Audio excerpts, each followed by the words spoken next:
This unprovoked war on Iran has shattered a long-standing myth about cloud infrastructure. It has fundamentally changed how you, the cloud professionals, do your job in more ways than you realize. In this video, we will find out how the inflicted war on Iran would reshape cloud economics forever. The Middle East was supposed to be the next frontier for AI. Then the US and Israel struck Iran, and that AI future suddenly looks less certain. Iran hit back, striking 3 of Amazon Web Services data centers, 2 in the UAE and 1 in Bahrain. It was one of the first times a major cloud provider's infrastructure had been struck in a military conflict. As you might have realized, biggest threat to your data is not a hacker anymore. It is a $20,000 drone. Beyond just a good design, the resilience of your application is also determined by your political alliances. And when the reality of geopolitics strikes, even the world's leading superpower can't keep your servers safe. Because in 2026, your cloud data centers are now a legitimate military target. AI and cloud computing is now deeply embedded in the US military, and as that technology gets strategically more important to the military, experts worry these data centers could become more of a target. Now, to understand why the cloud is catching fire, we have to rewind a little bit. The day the safe region died. Before the sunrise, Iranian Shahid 136 drones successfully penetrated UAE and Bahrain. 2 AWS facilities in the UAE were directly hit, and a third in Bahrain was damaged by a near miss. Within hours, 60 core AWS services from EC2 to S3 storage went dark across the entire Middle East. And this wasn't a technical glitch on the part of AWS. It was the first time in history that the data centers of a major American tech company came under direct military attack. The official US narrative for launching Operation Epic Fury was to stop an imminent nuclear threat.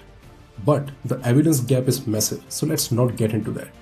Focus of this video is to understand the impact of these attacks on the overall cloud economics, because that is what affects all of us. There are 5 major impacts of this conflict that has permanently rewritten the rules for every IT and cloud professional.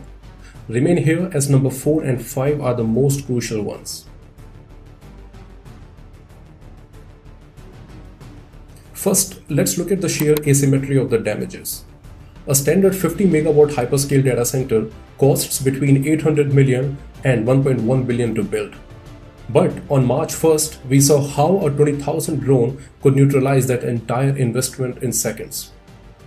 This has created what we call as maintenance paralysis. Because the Gulf is now an active war zone, tech giants were forced to evacuate their staff, and you cannot send an engineer into a facility to fix if there is an ongoing drone attack. And this could turn a temporary outage into a weeks-long regional blackout as well. So, as a cloud professional, you can no longer assume that a failed facility will be repaired within an SLA window. You must now design for physical unreachability, and that might continue for a prolonged period of time as well. Look, fear is the ultimate cloud upsell. Companies that used to save money by running in a single region are now terrified. They are being forced to pay for multi-region replication, essentially paying for their data to live in 2 or 3 different countries at once just to ensure survival. And this is the birth of the security premium. Every new data center project in the region could now face a 15 to 20% capex inflation. As you're not just paying for the server anymore, you are actually paying for the geopolitical shield around it. And now from the cloud professional's perspective, our architecture is no longer a cost optimization exercise. It is now a geopolitical tax negotiation where you must justify the high cost of multi-region overhead as a mandatory insurance policy against the kinetic strikes. The third impact we could see is the shift towards bunker model data centers. Look at Zion Jordan's The Bunker. This facility is built to military-grade specs with 2-meter thick reinforced concrete walls and 2-ton iron doors. It's designed specifically to survive direct missile strikes and keep running. So future data centers in Gulf will no longer be passive buildings. They are becoming grid stakeholders, meaning they will have their own on-site power generation and even anti-drone missiles batteries built into the architecture itself. If your data center can't defend itself, it is not just a liability, it's a potential target as well. Now, moving forward, while selecting a region, you must now vet your provider's physical kinetic hardness, meaning you need to know if your server rack is in a glass-walled office park or a reinforced underground bunker. Fourth, we have to look at the digital arteries under the sea. 95% of international data flows through undersea cables, and the Iran conflict has turned the Persian Gulf into a no-go zone for repair vessels. The cable-laying ship Databricks is currently stuck off the coast of Dammam, unable to fix severed lines or lay new ones.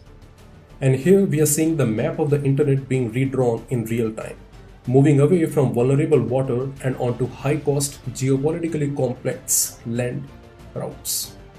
So, you might also have to consider your architecture for the maritime isolation by ensuring that your application can fail over to terrestrial linked hubs rather than relying on the fragile subsea threads that a single anchor or a single drone can sever for months. Finally, we have to talk about the collapse of the insurance market. Most standard property policies have war risk exclusions. This means when a drone hits your server, your provider might not be covered for the billions of losses. This is forcing a massive shift in government policy. Industry leaders are now demanding that the US government sets a deterrence precedent, stating that a physical strike on a critical US-owned data center will be treated as an attack on the United States itself. There is also a push for the government to act as a backup insurer. If commercial insurers won't cover the risk of war in the Gulf, the government may have to step in to provide the financial safety net that keeps tech investments from fleeing the region entirely. So, your disaster recovery playbook must now include legal and insurance readiness, where you verify if your cloud provider's force majeure clauses actually leave your business stranded without a payout in the event of a state-on-state conflict. So these were the 5 ways in which the ongoing conflict has impacted the job of cloud professionals. So our final takeaway as an architect is this, that your job description has officially evolved. You are no longer just designing for 4 nines of availability. You are now a geopolitical risk manager.